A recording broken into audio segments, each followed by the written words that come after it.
Hi friends, இன்றைக்கான வீடியோவில் வாழை இலையில் பன்னீர் மசாலா எப்படி பண்ணலாங்கிறத என்னோடய ஸ்டைலில் பார்க்கலாம். அதுக்கு நம்ம ஃபஸ்ட்டு அது மசாலா ரெடி பண்ணிக்கலாம். ஒரு பிரியாணி இலை, ஒரு பட்டை, 3 ஏலக்காய், ஜாதி பத்திரி, அன்னாச்சிப்பூ, ஒரு 6 கிராம்பு எல்லாமே எடுத்துக்கலாம். அடுத்து ஒரு 1/2 ஸ்பூன் சீரகம், 1/2 ஸ்பூன் சோம்பு, 1/2 ஸ்பூன் மல்லி, 1/2 ஸ்பூன் மிளகு எல்லாத்தையும் வறுத்துக்கலாம். ஃபஸ்ட்டு லைட்டாக ரொம்ப லைட்டாக சூடானா போதும், கருகக்கூடாது. அப்போ டேஸ்ட் மாற ஆரம்பிச்சிடும். இதை ஃபஸ்ட்டு வறுத்து எடுத்து வச்சுக்கலாம். இது நல்லா ஆறிடுச்சு. இதை மிக்ஸி பவுலுக்கு மாற்றிக்கலாம். இதை மிக்ஸி பவுலுக்கு மாற்றி நல்லா பவுட்ரு மாதிரி அரைச்சிக்கணும்.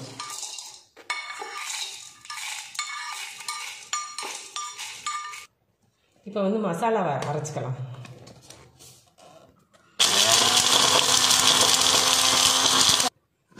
இப்போ மசாலா ரெடி ஆகிருச்சு. நம்ம பன்னீர் கிரேவி ரெடி பண்ணலாம். அடுத்து நம்ம மசாலா ரெடி பண்ணலாம். ஃபஸ்ட்டு ஒரு 1/2 ஸ்பூன் அளவுக்கு கார்ன் மாவு, 1/2 ஸ்பூன் அரிசி மாவு, 1/4 ஸ்பூன் ரவை,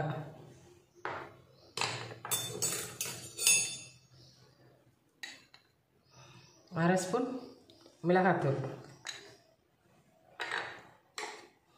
நம்ம அரைச்சி வச்ச மசாலா பவுடர்,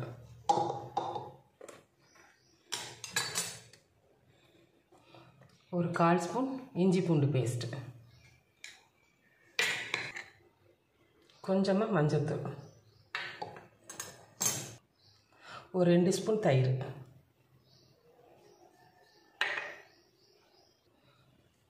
அடுத்து கொஞ்சமாக உப்பு போட்டுக்கலாம் தேவைக்கு, கருவேப்பிலையை கொஞ்சமாக இப்படி பொடிசு பொடிசாக கட் பண்ணி போட்டுக்கலாம், கொஞ்சமாக மல்லித்தழை,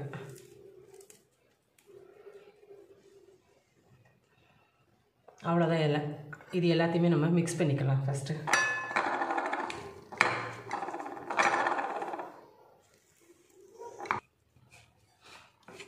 கொஞ்சமாக தேவைக்கு கொஞ்சமாக தண்ணி ஊற்றி கலந்துக்கலாம்.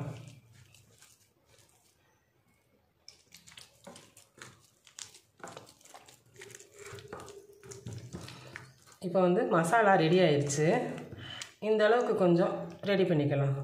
ஒரு இட்லி மாவு பதத்துக்கு நம்ம இந்த மசாலாவை ரெடி பண்ணி வச்சுக்கிறணும். இதை பன்னீரில் டிப் பண்ணி பொரிச்சுக்கலாம். நம்ம இப்போ ரெடி பண்ணி வச்ச மசாலாவில் பன்னீரை டிப் பண்ணி எண்ணெய் காஞ்சிருச்சு, அதில் போட்டு பொரிச்சுக்கலாம்.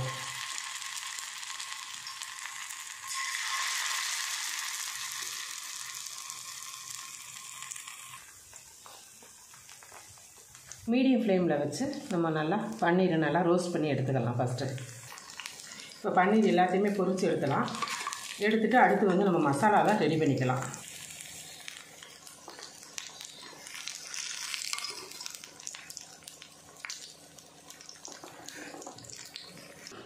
நம்ம பொரித்த எண்ணெயிலே நம்ம ஒரு ஸ்பூன் அளவுக்கு பட்டர் கலந்துக்கலாம். தேங்காவை அப்படி கொஞ்சம் பல்லுப்பெல்லாம் நறுக்கி வச்சுட்டு இதை ஃபஸ்ட்டு நம்ம எண்ணெயில் போட்டு வறுத்துக்கலாம்.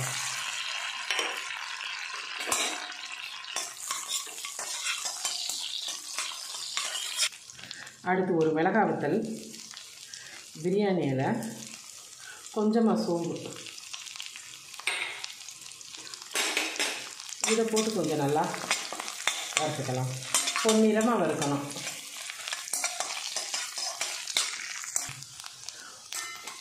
ஒரு கப் ஆனியன் சதுர பீஸாக நான் கட் பண்ணி வச்சுருக்கேன். இதை போட்டு நல்லா வறுத்துக்கலாம்.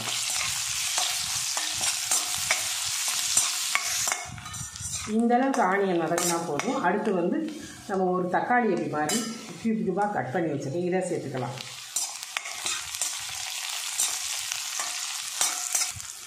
ஒரு ஸ்பூன் அளவுக்கு இஞ்சி பூண்டு பேஸ்ட் போட்டுக்கலாம். இஞ்சி பூண்டு வந்து ஒட்டாமல் இருக்கணுங்கிறதுக்காக நம்ம இந்த மசாலாவுக்கு தேவையான சால்ட் போட்டு வரலாம். அவ்வளோ நல்லா வதக்கிடலாம்.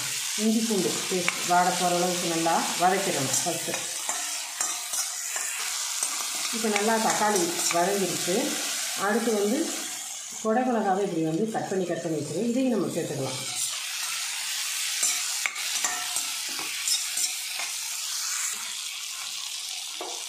இப்போ வந்து கொடை மிளகா வந்து கலர் மாறக்கூடாது, நம்ம ரொம்ப வதக்கக்கூடாது. இந்த அளவுக்கு இருக்கையிலேயும் கொஞ்சமாக கருவேப்பிலை சேர்த்துக்கலாம்.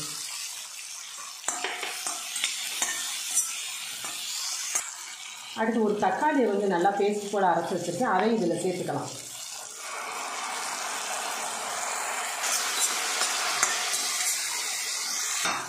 இப்போ தக்காளி வந்து எண்ணெய் பிரிஞ்சு வர அளவுக்கு நல்லா வதக்கிடணும். இப்போ எண்ணெய் நல்லா பிரிய ஆரம்பிச்சிருச்சு. இதில் நம்ம மசாலாவெல்லாம் சேர்த்துக்கலாம். மிளகாத்தூள், நம்ம அரைச்சி வச்ச மசாலா,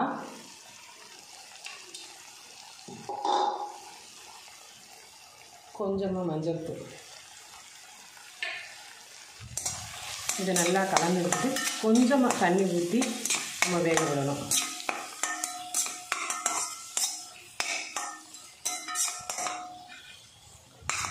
நல்லா வதக்கிடணும் மசாலா எல்லாம்.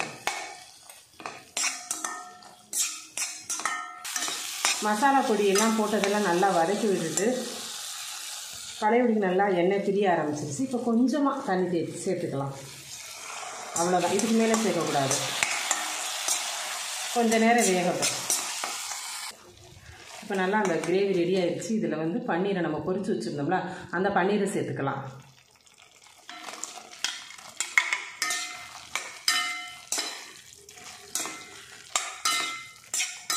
ஒரு நிமிஷம் அப்படியே நம்ம கலந்து விட்டுக்கலாம்.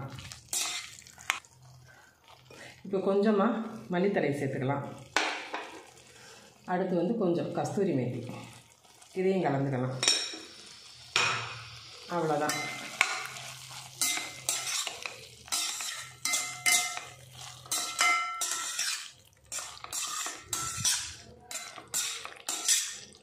இப்போ பன்னீர் மசாலா ரெடி ஆகிடுச்சு. இப்போ அடுத்து என்ன செய்யலாங்கிறத நம்ம பார்க்கலாம். இப்போ வந்து பன்னீர் மசாலா ரெடி ஆகிடுச்சு. இப்போ நம்ம வாழை இலையை வந்து லைட்டாக வந்து அனலில் நல்லா வாட்டிக்கலாம்.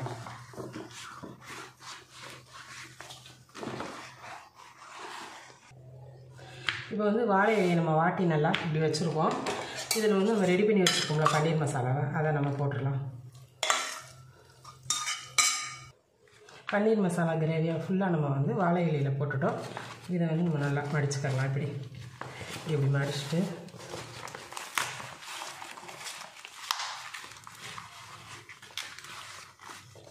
அவ்வளோதான். இதை வந்து ஒரு நூல் இல்லைன்னா ஒரு வாழை இலையோட நார் இருக்கும்ல, அதை வச்சு நம்ம கட்டிக்கிறணும்.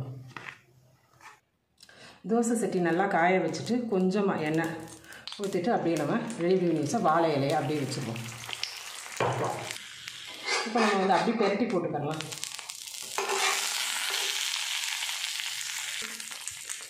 இப்போ வந்து நம்ம ரெடி ஆகிடுச்சு. இப்போ வாழை இலையில் பன்னீர் மசாலா ரெடி ஆகிடுச்சு. இது எப்படி இருக்குங்கிறத பார்க்கலாம். இதை அப்படியே வச்சு நம்ம எப்படி இருக்குங்கிறத பார்க்கலாம்.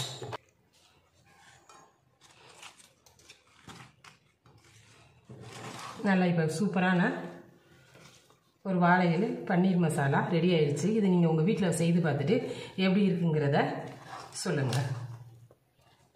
நீங்கள் இந்த பன்னீர் மசாலா கிரேவி செய்து பார்த்துட்டு எப்படி இருக்குங்கிறத சொல்லுங்கள். உங்களுக்கு இந்த வீடியோ பிடிச்சிருந்துச்சு அப்படின்னா லைக் பண்ணுங்கள், ஷேர் பண்ணுங்கள், சப்ஸ்கிரைப் பண்ணுங்கள். வணக்கம்.